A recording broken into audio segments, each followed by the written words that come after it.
Any other day, this would have been the lead of our show tonight. It's that important. Researchers in Israel have just conducted what Bloomberg News described as, quote, the largest real-world analysis comparing natural immunity gained from an earlier infection of COVID to the protection provided by one of the most potent vaccines currently in use, end quote.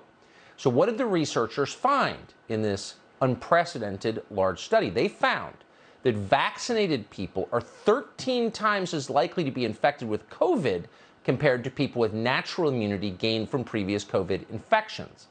Additionally, vaccinated people were 27 times more likely to be symptomatic with COVID as compared to people with natural immunity.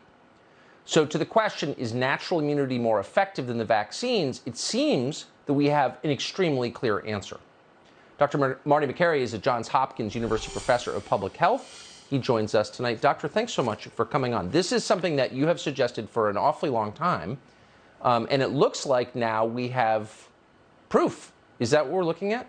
Yeah, we've had these debates now for 19 months in the medical community, and as we're seeing vaccinated immunity wane over 6 months, it turns out natural immunity is about 19 months into this pandemic. It's effective, it's durable, and it's going strong. And I think a lot of public health officials have been afraid to acknowledge that because they're worried people will just go out there and get the infection and not the vaccine. Look, I want people to get the vaccine. If they're non-immune, I think the vaccine saves lives. But let's be honest with people. The hesitancy with vaccination is because we've not been honest with things. We've not been honest about natural immunity. We've not been honest with the data. We should say complications from the vaccine.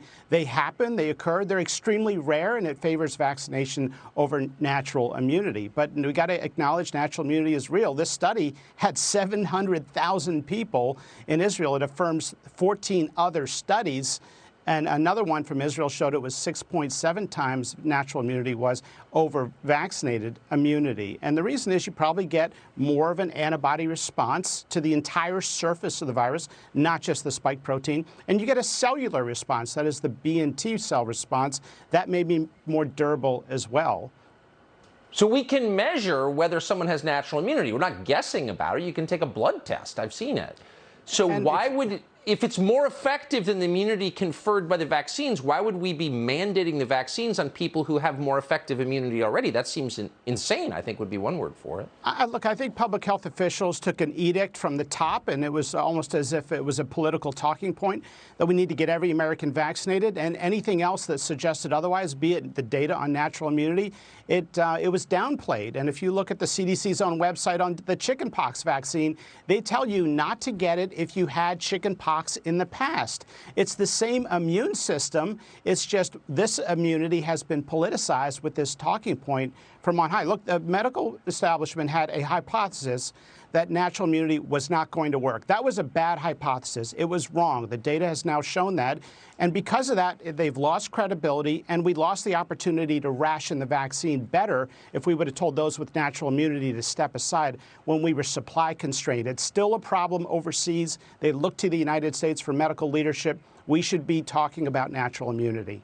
Yeah, this is too crazy, and it's crushing people's faith in the medical establishment and science itself. It has a massive cost in public trust.